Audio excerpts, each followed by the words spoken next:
What's up, guys? That Really Girl Scott here, and we are back playing Warframe, and I am unveiling my Saryn Prime today, and she is going to be tank-oriented. I'm going to go into a spiel about how I feel about Saryn and her powers.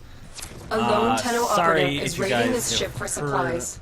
You are here to distract the enemy. Trigger the alarm. To me, honestly, Saryn, I don't want to say Saryn is in the top 10 Warframes, but those who like Saryn love Saryn.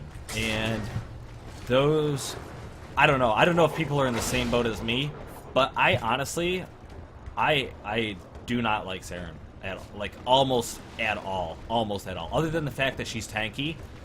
I don't like Saryn, and it's mostly because of her powers. Yes, They've turned off critical life support systems. Lotus. I suspected they might try this. Stand by for support. 152,531 times. Please. I've delivered a life support capsule to the area. Activating it will buy you more time. Can I speak? Can I speak? So, my problem is I am not very skilled when it comes to keeping track of abilities. Look for personal life support modules dropped by fallen enemies. Like using ability combos. That's not me. That's one reason why I never got into like end game like RPG games, because it'd be like, all right, do a armor debuff, then stun, then do a powerful attack followed up by a health drain attack, followed up by a armor buff for yourself, then I don't know what the frick is going on when it comes to that stuff. No, it's not for me. So Tenno, prepare for life support. Lotus. My problem with Saryn is, in order for I've kind of tried to look it up, try and pay attention to Saryn. And the problem is, it's something like, you gotta cast, in order for it to do like an insane amount of damage, or a really good amount of damage, you have to cast her second ability, then spore her ability, Another life then let the enemy capsule attack is now available. her regenerative, or her molt ability. I have regenerative molt, that's why I have regenerative molt.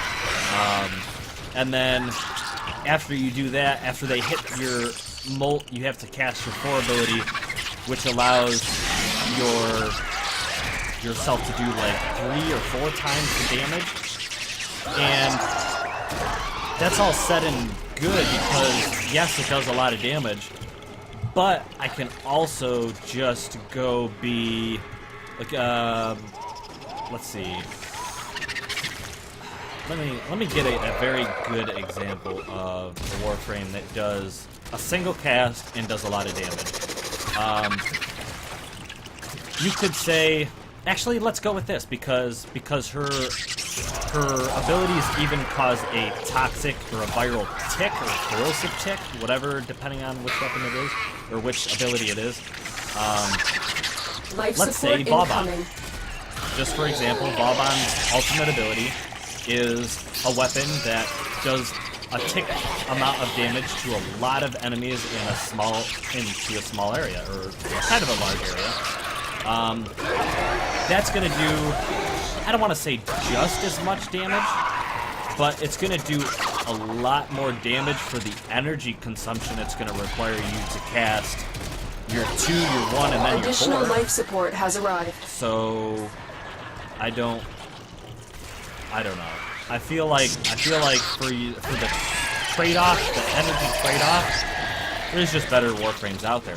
I don't know. I'm not gonna gear. 30 seconds left. Ah, dang it! This is what happens when I get on a tangent talk. Seismic Palm, awesome. I don't think I have that. Kill you. Oh, is that underneath? Yeah, underneath. All right, so I like the fact that she's tanky. It's just life support has like been I said, replenished. for the payoff, it's I'd go with a different frame.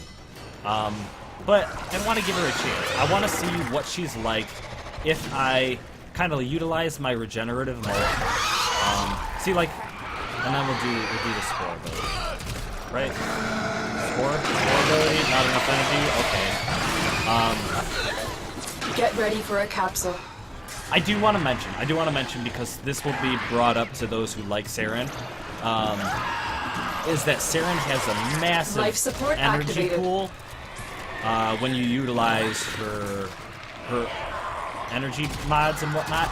So that kind of says, well, your energy consumption thing is not very valid, but at the same time, I've delivered another it can life get support around capsule. some disruptors or some Eximuses, some that drain your energy.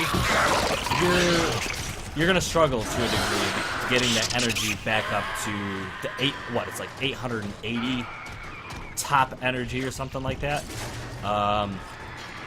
You're gonna struggle to get back up there, and I don't know. There's mods to help that. You can energy siphon, you can do all sorts of stuff, but the best Warframes, in my opinion, are the ones that can hold their own with no mods. You know what I mean? They cover all their bases, and then you can make them like extremely powerful endgame by utilizing different types of. You are running out of time. I don't know. Different. Life We'll just support say on the way. you'll use a different strategy for a different circumstance. Some of my favorite frames are actually the most basic frames. I don't. People say, oh well, you're just saying Excalibur because his ultimate ability and this and that. Actually, I disagree. The reason why Excalibur is so good is because his armor life support has arrived. Is not super low.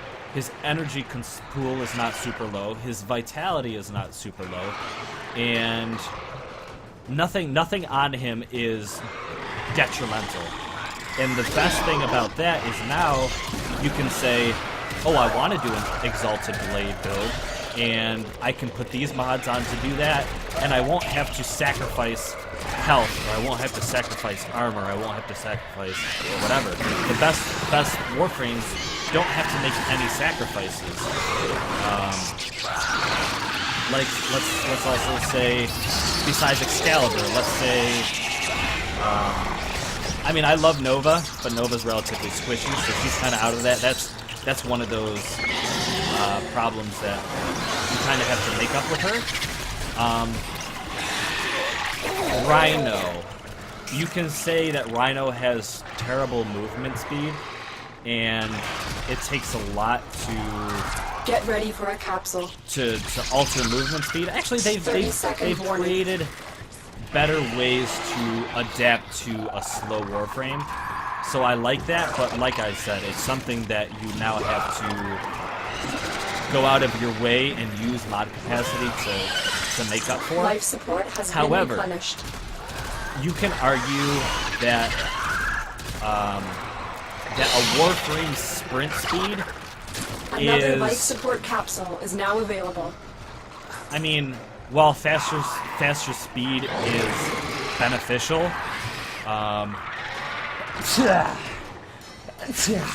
while faster sprint speed is nice to have, it's not going to get you killed. I mean, it could. I mean, if you can't get away from like a toxic cloud or something like that, yeah, it'll hurt you. You are running out of time. If you're paying a lot of attention and you understand the limitations to being slow, all the other boosts you can give a Warframe, it's just that should keep you going for a while. So much more beneficial. I would rather have a slow Warframe, but you know, we're speaking on behalf of a Rhino. I'd rather have a slow Rhino with a ton of vitality, a ton of shields, life support incoming. Energy, a high energy pool, power strength, maybe an energy siphon, you know, let's say, and a bunch of strong weapons. I would rather have that with a slow frame than a fast frame, but it be really squishy, or a fast frame I've delivered that another life support capsule. 30 seconds left. that has like a low energy pool, or you know what I'm saying. That's why frames that it's survivability when 30-second warning. Oh my gosh, which way am I supposed to go to get this next whatever? I should be fine, but I'll kind of want to stick around for just a little bit longer. What was I saying? I don't know. Life support just activated. A squishy frame. Our operative is making progress. This will help our cause. I don't know where I was going. When you need it, extraction is ready. But just speaking on, let's say Nova. I love Nova. Don't get me wrong, but the fact that she's squishy kind of forces you to be a little bit reserved. And I think I was just talking about like survivability as well. It makes you feel a little bit more reserved. We're running out of time. While her abilities and stuff are extraction. powerful and she can dish out a lot of damage, I feel more comfortable, and I feel like in endgame, if your survivability is there, like if you don't have to sacrifice mod space for survivability, and you know like Saryn and Rhino have high armor, if you don't have to sacrifice that capacity for those things, you can spend all that extra capacity that you would have used on survivability on boosts in power strength, or boosts in damage overall, or duration to keep something like Chaos going. Or Nyx is a relatively good example. I mean, she isn't crazy survivable, but she has so many crowd control abilities that make her untouched for a lot of the game. And there we go with the oxygen. I don't know, that's my tangent. I want to love Saryn. The fact that she's survivable is what I'm going to focus on, and I'm going to ignore most of her ability strength and see where it gets me. So I'm going to utilize her regenerative molt. I'm going to use her final miasma ability. Mission complete.